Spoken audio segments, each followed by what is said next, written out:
Hello and welcome to the Feeling Good podcast. I am your host, Fabrice Nye, and joining me here in the Murrieta studios is Dr. David Burns. Hi, David. Hi, Fabrice. Dr. David Burns has been a pioneer in the development of cognitive therapy, and he is the creator of the new team therapy.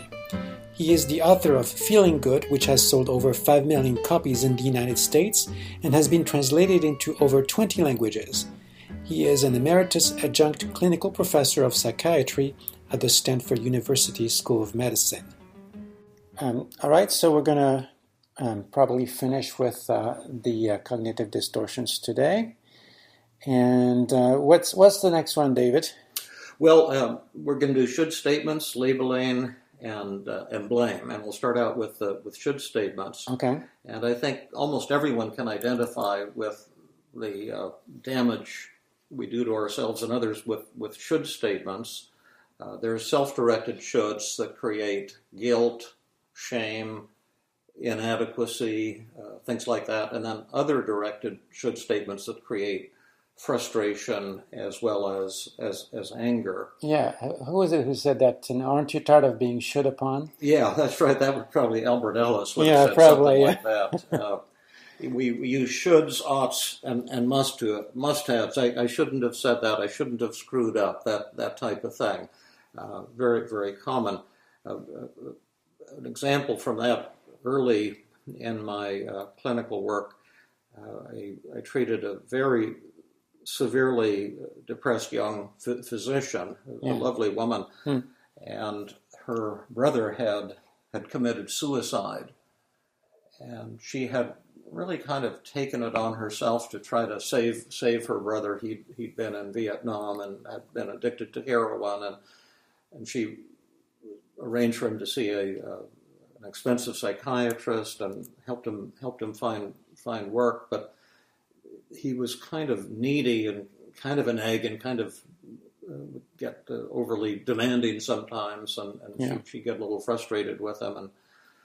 And he was working as a respiratory technologist, and one day he called her and asked about the effects of carbon monoxide on the blood. He said it was for a class he had to give talk, and she gave him a brief answer and got him off the line because she was preparing a talk for the next day that she had to give at her hospital, and she was seated at her desk next to the window. Did we talk about this? No, this is new to me, yeah. And while she was sitting there, he pulled his car up under her window on the street, drove it up. She didn't notice, and then he ran a pipe from the exhaust pipe, a hose, into the car, and then he got in and turned the engine on and killed himself. And then the police found him, and then she got a call from her hospital emergency room at about 3 a.m. to come and identify her brother's body. And it was just a horrible, devastating thing, and she was one of the most severely depressed people I had seen. She felt responsible. Yeah. Her thought was, it's my fault that he died. I should have known he was suicidal on that day, and therefore I too deserve to die. And so she also was struggling with suicidal thoughts, and that would be, a classic should statement, and just the pain is just unbearable. And then we get really angry when we say to other people, "Oh, you shouldn't have said that. You shouldn't feel that way. You've got no right to feel that way." Or when we direct shoulds at external events, we get frustrated, like, it shouldn't rain on the day that I plan my picnic, as if we're entitled to have the universe obey our own inner rules and expectations of how we think. Isn't that supposed to be that way? Yeah, exactly. One thing that I think can be helpful if you notice that you're involved in should statements is to consider the fact that there's really 3 valid uses of the word should in the English language. We haven't done this, or did we do this? No, not on the podcast, but... Yeah, we haven't. Okay. There's the legal should, the laws of the universe should, and the moral should.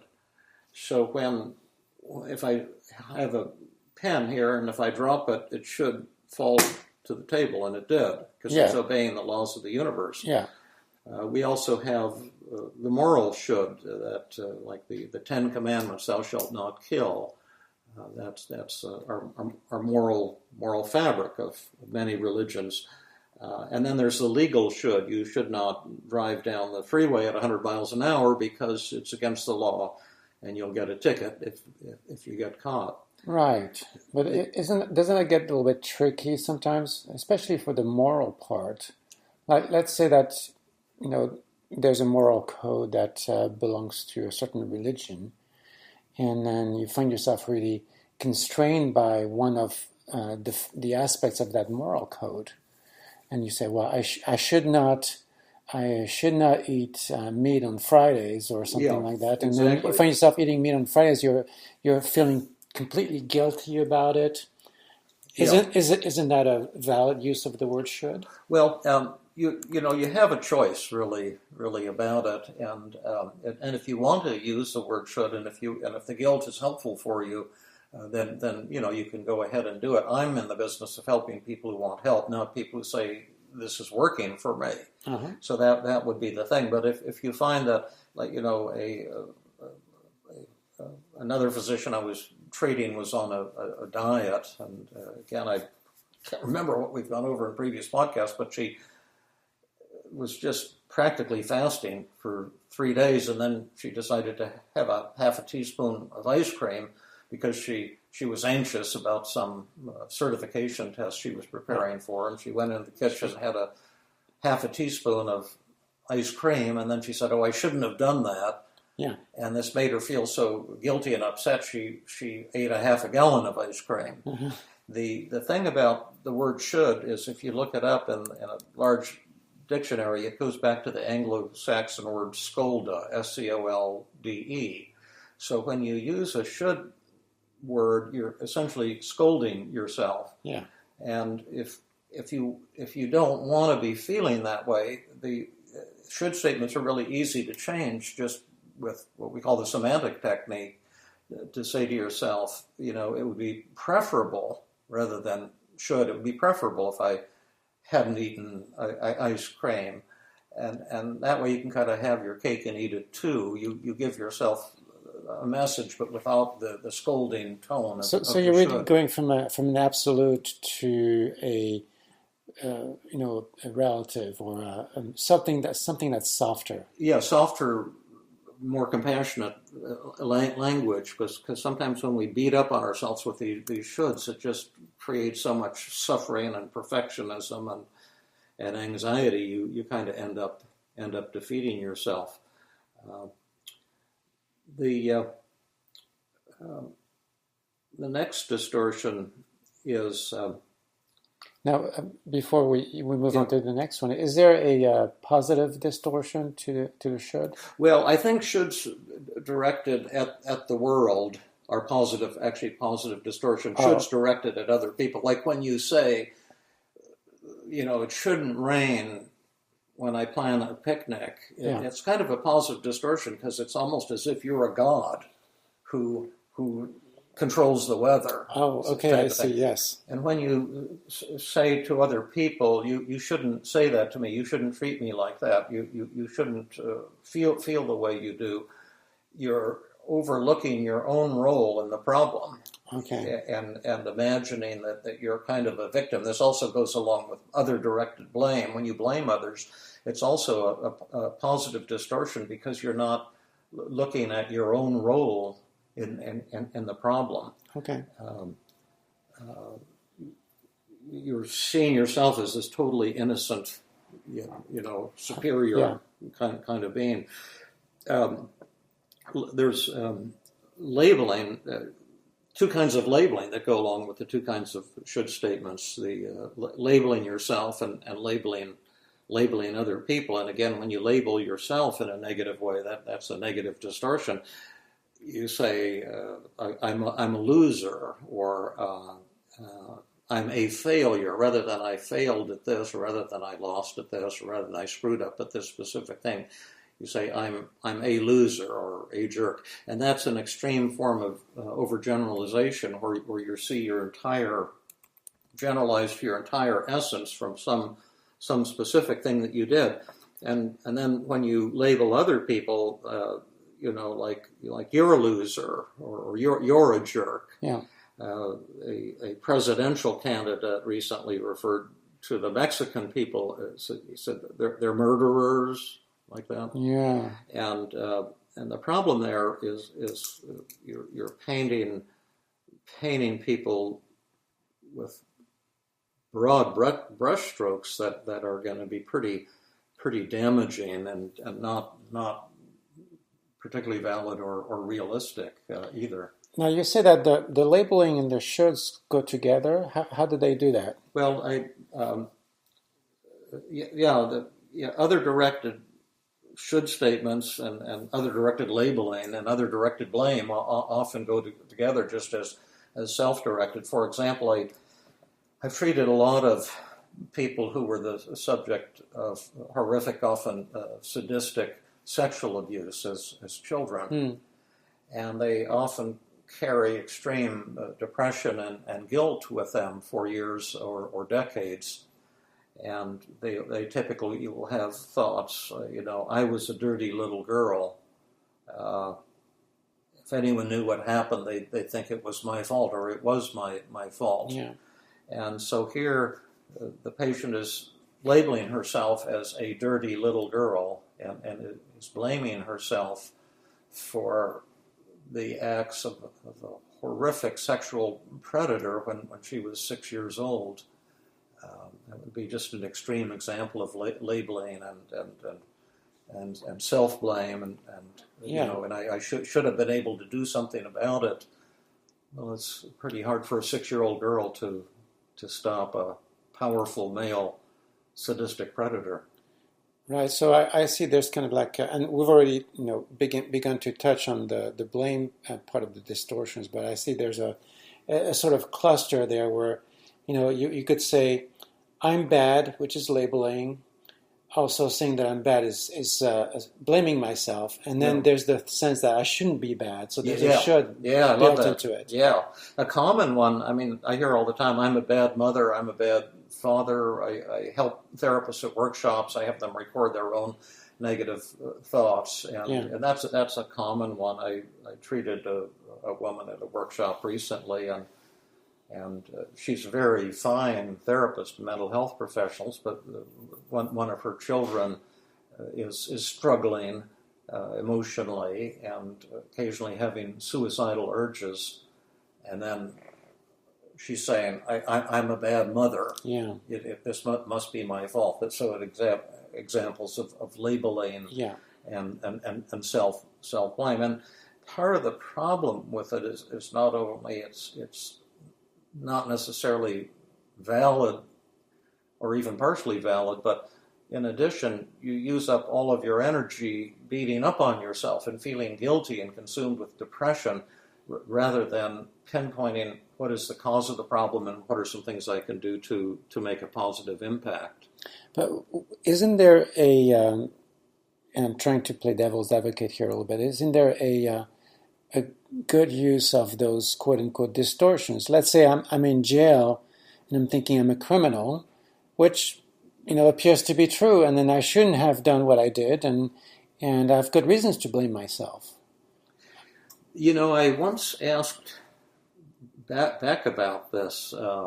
Isn't it true that some people are bad? Yeah. And I said, how about prisoners? How about some murderer in prison? And he pointed out, as he always did, he really was filled with tremendous, excellent ways of thinking about things and fabulous therapeutic consultation. But he said, David, I don't think it's ever been helpful for anyone to think of themselves as a bad person. Because when you start thinking of yourself, as a bad person, in the first place, it's rubbish, because there's no such thing as a good person or a bad person. We're all somewhere in between. We're not black or white. But if you start thinking of yourself as a bad person, but there's gradations, well, yeah, sure, we all do bad things. I'm better than some other people. No, you're not. But if you say I'm a bad person, then you may start expecting yourself to do bad things. So it becomes kind of a self-fulfilling prophecy. This may be kind of corny, but and maybe when we get into interpersonal conflict, it will have more relevance. But there was a fellow in Germany, Dietrich Bonhoeffer. Are you familiar with him? No. He was a Lutheran minister who refused to buy into the Nazi propaganda, and so he was put in prison, and they threatened him to murder him on several occasions if he didn't agree to endorse the Nazi propaganda. But he didn't, and eventually they did assassinate him. But when the guards would come and put the shackles on him, he would thank them. And at first they got angry. So why are you thanking us? And he said, well, I don't agree with your philosophy or what you're doing, but I respect you as a human being, and I think you believe you're doing the right thing. Mm-hmm. And he won them over actually by treating them in this very respectful way, and they smuggled in pen and papers for him so he could write and take notes, and they smuggled them out, and then these were after he died, published as a series of books in Germany called Papers from Prison and also Prisoner for God. Okay. And they made a huge beneficial impacts, but he refused to get into the blame and the labeling. That is very, very inspiring story. The problem is once you start blaming someone and thinking of them as a jerk, you'll treat them in a very negative way. And then they'll retaliate and get defensive and mean-spirited, and then you'll say, yes, I was right, they really are a jerk. But what you don't realize is you're creating your own interpersonal reality. So, in other words, you're turning them into the jerk. You're the one who's creating them like that. They're your creation. That's a Buddhist concept. In your mind, they are your creation, yes. But I'm still thinking of somebody who did commit some unspeakable crime, and they should be judged and punished for that. I imagine that you would agree with that. Yeah, I'm sure that's both illegal and moral. Sure, that's valid. Okay, so wouldn't that judgment be a form of blame? The question is, where does blame end and accountability begin? I think we should be accountable for our actions. Yeah. But sometimes when you move over into the realm of blame, it creates so many powerful negative consequences that you become a little bit less effective. But you can blame yourself or others if you want. I just don't find it productive in my own life to blame myself. My patients, it doesn't seem very productive. Yeah. They get suicidal. They get pretty down.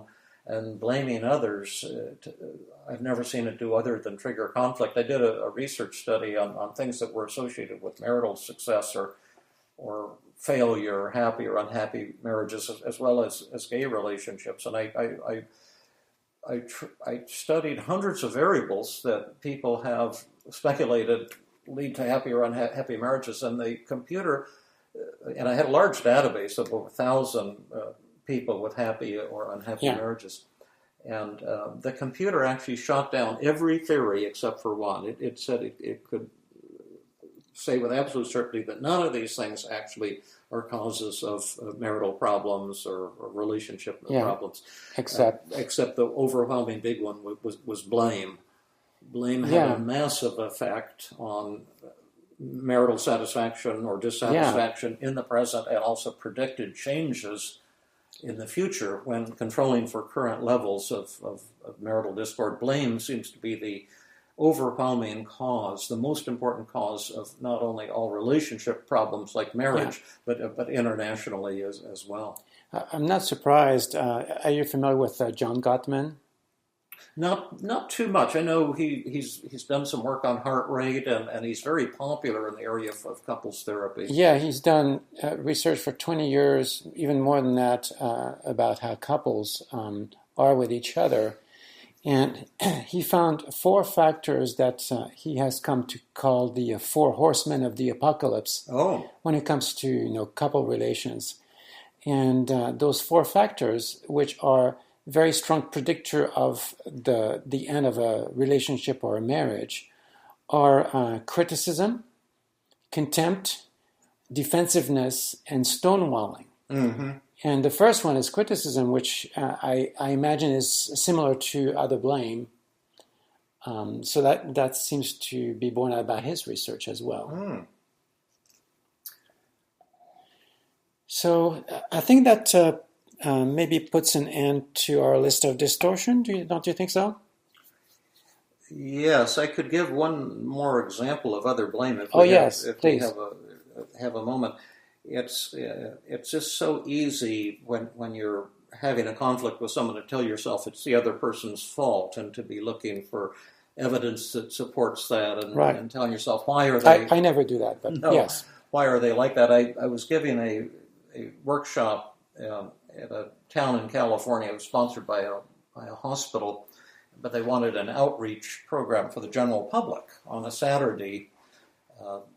So they want something on relationship problems. So they put together an invitation, and several hundred people showed up at this high school gymnasium. And at the beginning, I said, let's see who is the difficult person in your life. And I handed out a form called the Relationship Journal and say, just write down, who is the person you can't get along with, and write down one thing that they said to you and exactly what you said next. Yeah. And that's all we need to Analyze the entire cause of this marital. Just one back and forth. One back and forth is all you need to really see what's going on, as well as to change it. And so everyone started writing things down, and then I said, now would anyone like to tell us who is the difficult person in your life? And this woman in the front row, she was wagging her hand, and she really wanted me to call on her, so we'll call on her, call her Beth. That wasn't her real name. And I said, well, Beth, who's the difficult person in your life? And she said, oh, my husband. My husband is so critical, and he's been criticizing me every day for 35 years. And I came to this workshop to find out, why are men like that? And I said, well, scientists don't yet know why men are the way they are or why women are the way they are. But if you'll just read one thing your husband said to you and what you said next, maybe that would give us a little bit of insight. And she says, well, yes, absolutely. Just yesterday morning, he said to me, you never listen. So that's what she'd written down on the first line. Yeah. And I said, and great. And so that's a critical comment. And then what exactly did you say next? And she said, oh, I usually just ignore him. Yeah.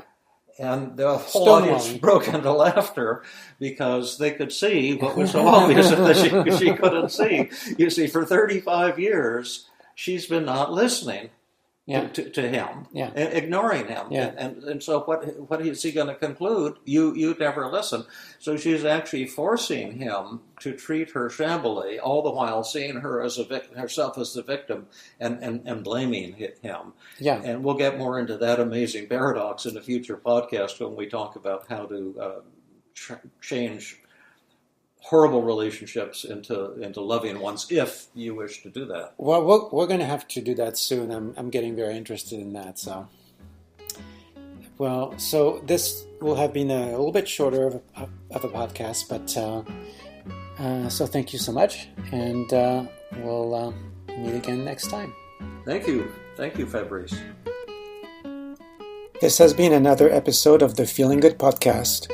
For more information, visit Dr. Burns' website at feelinggood.com, where you will find the show notes for this podcast under the blog page, and where you can leave your comments and questions. The website has an abundance of resources for therapists as well as non-therapists, including books, workshops, a list of online training groups around the world, and much more.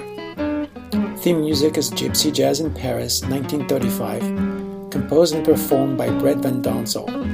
I am your host, Fabrice Nye, and I invite you to join us next time for another episode of the Feeling Good podcast.